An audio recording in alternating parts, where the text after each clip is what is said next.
The Diefenbaker Bridge is a landmark and lifeline for the town of Prince Albert. It's the only bridge spanning the North Saskatchewan River within 120 kilometers in either direction. It's also where Cathy Crane does most of her ministry. Thank you very much. You're welcome. Blessings.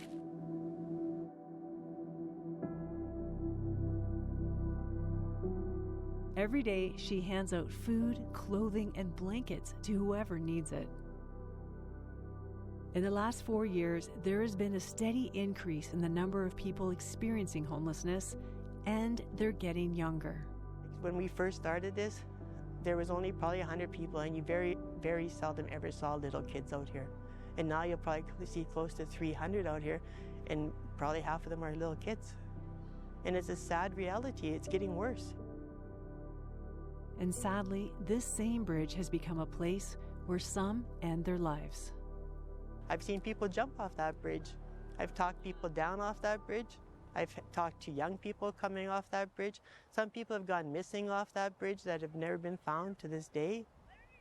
It's just a reality. That bridge is something sad in Prince Albert, because of the hopelessness here on these streets, that they end up there or in a river. Crane's goal is to reach them before they give up hope. She knows many of the people here by name. I talk to these people like I know them. I talk to these people like they're part of my family. I talk to them like I know where they're coming from. Yep, I slept under many bridges. Yep. And look at me now, eh? So I know there's hope for you guys. All of you. Like many of the people here, Crane is Indigenous. She carries many of the same wounds of physical and sexual abuse. After running away from home, she ended up living on the streets of Winnipeg. By the time she was 22, she was divorced, addicted, and ready to end her life. That's when someone from her past reached out to her. I was shocked because I hadn't talked to this person in 10 years, and I didn't know how she knew anything, and I kept asking her, and she said, God told me. I didn't know who God was. I really didn't know who God was. But that night, talking to her and sharing, the hate. I had so much anger. I shared lots of anger. I yelled at this woman to stop telling me about God. I told her to shut up and that she didn't know anything about my life. And she just kept telling me, God loved me. And she came to a verse about the brokenhearted in the Bible, and I just lost it. And I thought, I still wonder this, how could a God that's so loving and beautiful love somebody that did so many things wrong in their life?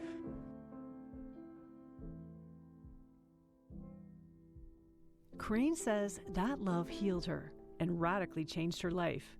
And that's what brings her to this park day after day. And it's sad for me because this is where I was. This is my life at one time. Yes, they're addicted or they're homeless or they have issues and pains and stuff like that. But it's not who they want to be. It's not where they want to be. It's where they are at right now because they have no place else to go. It's a hopelessness. You don't know how to get off that ride. But they're still people, and they still need love, and they still want to hear, if somebody cares about them. So we come down here all the time.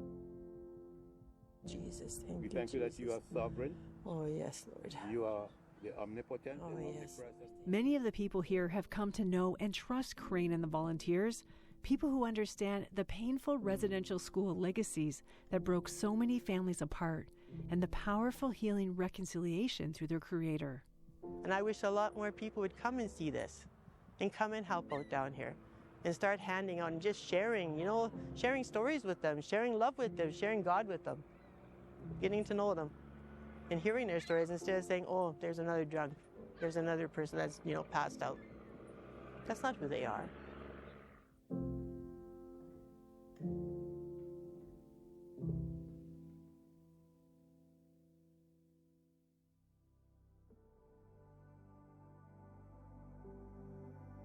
Over the last 5 years, Crossroads Cares has helped send kids to camp and provide Christmas dinners and presents. I gave a gift at Christmas time to a man, and this man made me cry.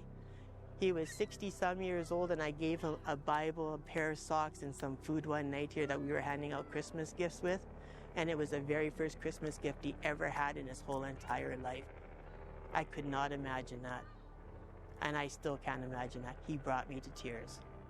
She says without partners like Crossroads Cares, she wouldn't be able to do this work. It means a lot, because without them, I wouldn't be able to do any work. I mean, I can't afford to go out and buy toothbrushes, toothpaste, Bibles, socks, blankets, coats and stuff like that. I can't afford that. I mean, my little part is handing out the food part. So, I mean, without your part, and without your giving for our Christmas feast, or without giving for our children's programs in the summer, none of that stuff would happen. Building bridges of hope for those who need it most.